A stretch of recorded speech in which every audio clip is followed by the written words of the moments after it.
Good morning all my dear student of intermediate.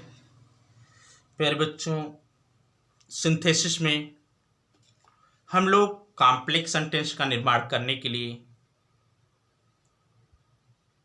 कार्य कर रहे थे, जिसमें हम लोग पढ़े थे कि कॉम्प्लेक्स सेंटेंस क्या है और प्रिंसिपल क्लॉज क्या है, सबऑर्डिनेट क्लॉज क्या है और बेटा सब ऑर्डिनेट कंजंक्शन की चर्चा हुई थी। तो सब ऑर्डिनेट क्लॉज के बारे में बताया गया था। सब ऑर्डिनेट क्लॉज को बताया था 3 प्रकार के होते हैं, जिसमें पहला था नाउन क्लॉज, दूसरा एडजेक्टिव क्लॉज और तीसरा एडवर्ब क्लॉज। तो प्यारे बच्चों, हम लोग नाउन क्लॉज पर आज चर्चा करेंगे। तो बेटा नाउन क्लॉज है क्या, ठीक ना? नाउन क्लॉज क्या है? ध्यान दीजिएगा, इसको नाउन अर्थात संज्ञा उपवाक्य कहते हैं। क्या कहते हैं बेटा? संज्ञा उपवाक्य कहते हैं। आप जानते हैं कि संज्ञा क्या है? किसी व्यक्ति का नाम, वस्तु का नाम, अर्थात नाम जो होता है वो संज्ञा कहलाता है।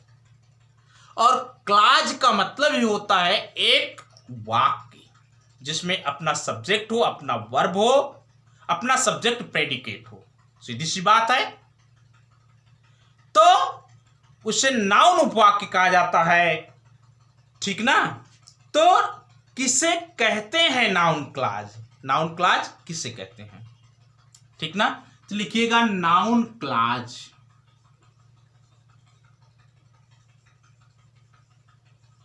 नाउन का कार्य करता है। सीधी सी बात।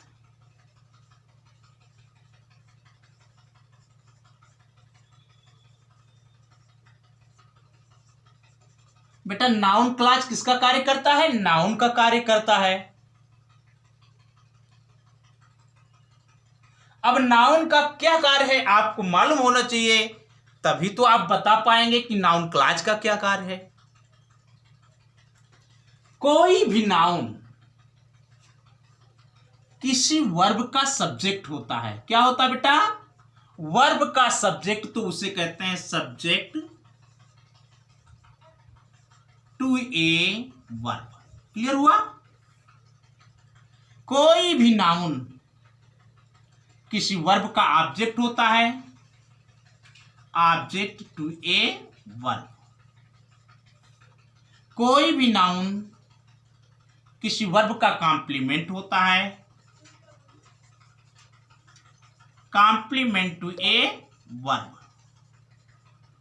कोई भी नाउन किसी प्रीपोजिशन का ऑब्जेक्ट होता है, ऑब्जेक्ट टू ए प्रीपोजिशन। कोई भी noun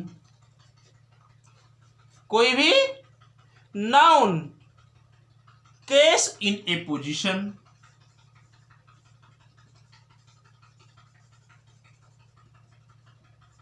case in a position to a noun.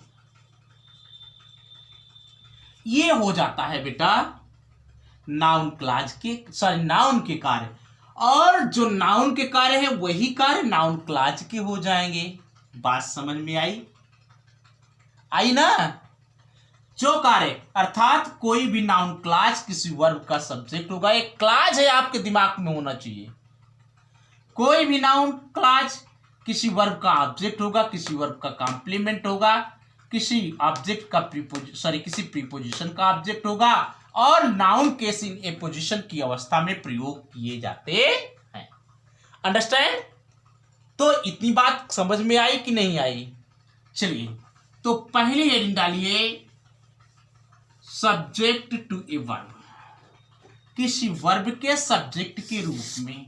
बेटा आप किसी नाउन को ले लीजिए।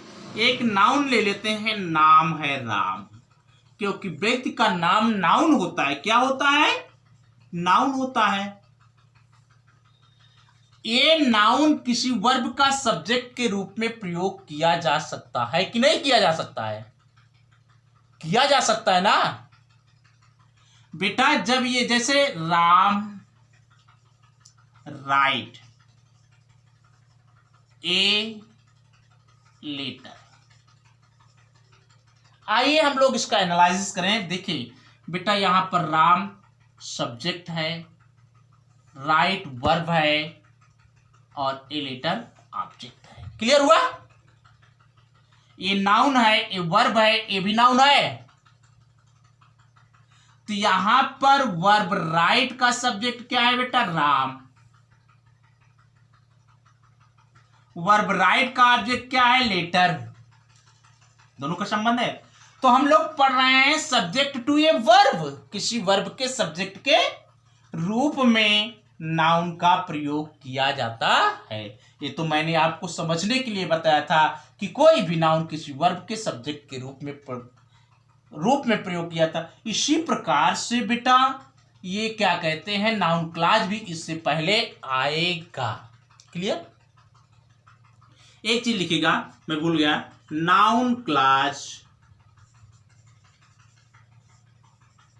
को जोड़ने के लिए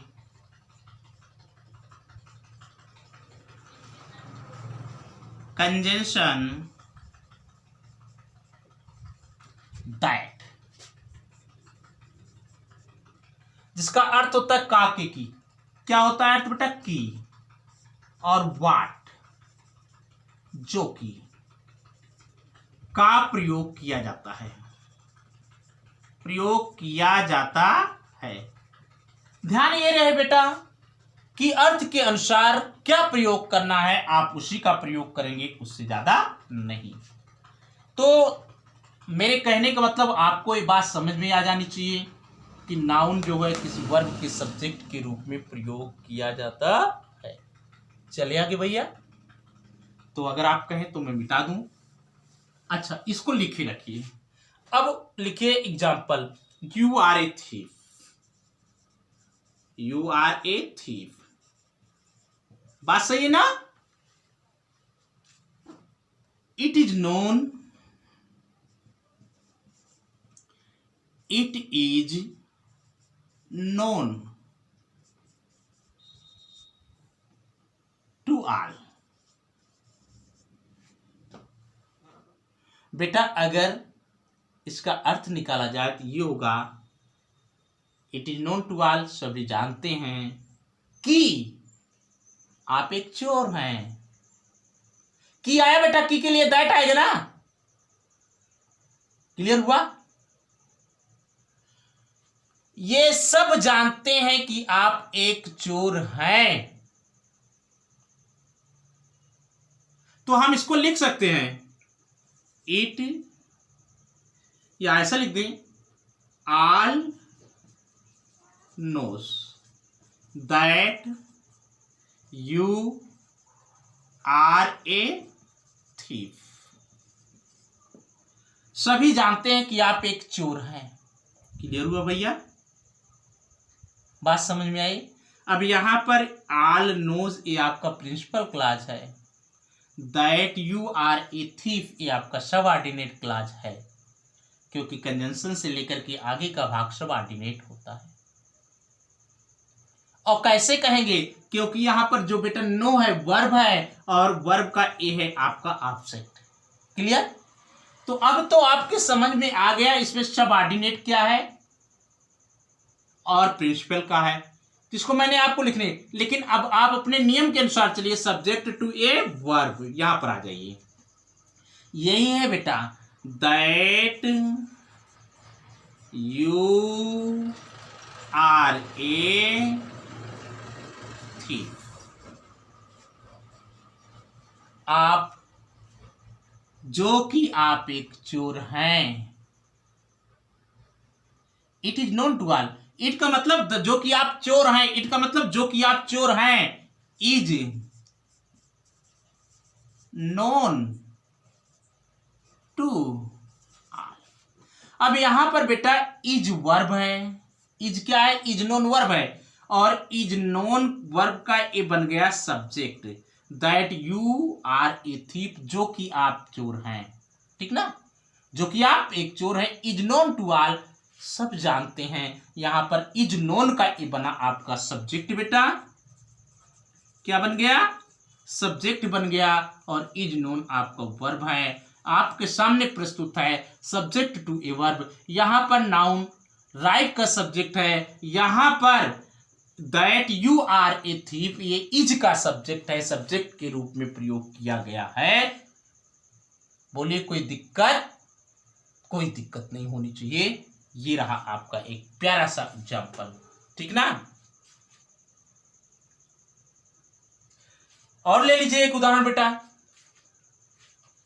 इसको आप नोट कर लीजिए, तो आगे हम एक उदाहरण और दे दें आपको।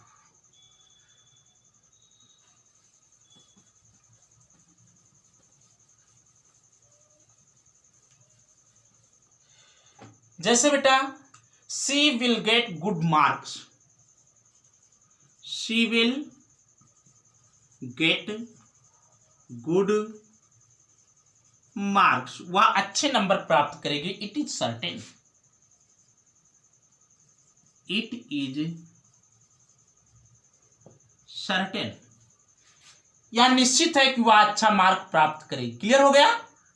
अब बेटा हम इसी को principal that she will get good marks, जो कि वह अच्छा मार्क प्राप्त करेगी, इज सर्टेन।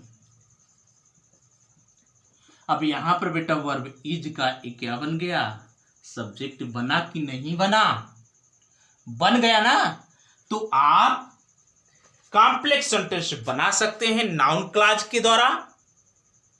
किसी एक क्लॉज को आप सबऑर्डिनेट क्लॉज बना लीजिए, किसी एक को आप प्रिंसिपल बना लीजिए। इस प्रकार से आप बना सकते हैं। देखिए बेटा आपको पांचों नियम बताए जाएंगे, पांचों नियम में जो वाक्य जिस प्रकार से बने उसी प्रकार से बनाना है। तो अगर आप आदेश दें तो हम मिटाएं, एक और रूल पढ़ लें बेटा। दूसरी हेडिंग डालेगा object to a verb.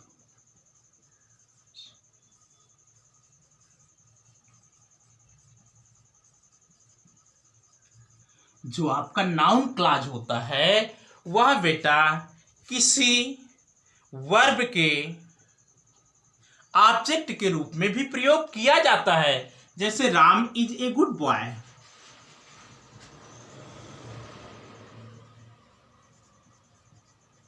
Ram एक अच्छा लड़का है।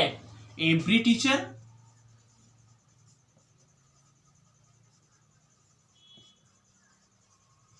नोज इट, प्रत्येक शिक्षक जानता है कि राम एक अच्छा लड़का है। यही तो बात है, प्रत्येक शिक्षक। तो लिखिए कहीं अब दिक्कत है। एवरी टीचर नोज इट का मतलब दैट, कैसे लगा? That Ram is a good boy, ठीक है ना। प्रत्येक शिक्षक, यहां पर बेटा नोज का that Ram is a good boy क्या बन गया? ऑब्जेक्ट बन गया। क्लियर हुआ भाई? वर्ब है ना। अगर आप चाहे तो सब्जेक्ट भी बना सकते, that Ram is a good boy is known, ठीक ना, by every teacher. By every teacher बन तो गया। यहां पर इज नोन का ये सब्जेक्ट बना कि नहीं बना? आप बना सकते हैं। तो चाहे ऑब्जेक्ट बना लीजिए चाहे सब्जेक्ट बना लीजिए, लेकिन नियम यही है कि या तो वर्ब का ऑब्जेक्ट बनेगा या तो वर्ब का सब्जेक्ट बनेगा। आपको बनाना है, आपको करना है। क्लियर हुआ? चले आगे एक और उदाहरण इसमें से करिएगा। जैसे बेटा सी मे बी इनोसेंट, इसको मिटा देते हैं हम लोग।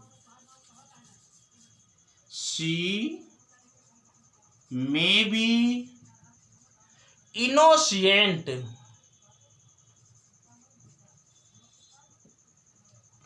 I do not know, I do not know. Clear भैया? वह निर्दोष हो सकती है, मैं नहीं जानता। मैं नहीं जानता कि वह निर्दोष हो सकती है। I do not know that, कंजूस लगा, सी मे बी इनोसेंट। बदल तो गया। I do not know that she may be innocent. Clear? तो बेटा इस प्रकार से यहां पर नो का डू नॉट नो का ये बना क्या, ऑब्जेक्ट बना कि नहीं बना, बन गया ना। आप नोट कर लिए। इस प्रकार से और उदाहरण करिएगा। शेष पार्ट लेक्चर 2 में अभी object to a complement, object to a preposition, sorry complement to a verb और object a preposition case in a position का अध्ययन हम अगले लेक्चर में करेंगे। तब तक आप पढ़िए, एक्सरसाइज कीजिए, और दिक्कत हो तो मुझसे संपर्क करिए, मैं आपकी समस्या हल करूंगा। हाँ प्यारे बच्चों, जो नए बच्चे हैं मेरे channel learning English with Vijay sir को जरूर सब्सक्राइब करें। वीडियो पसंद आए तो लाइक करिए, शेयर जरूर करिए। Thanks for watching the video.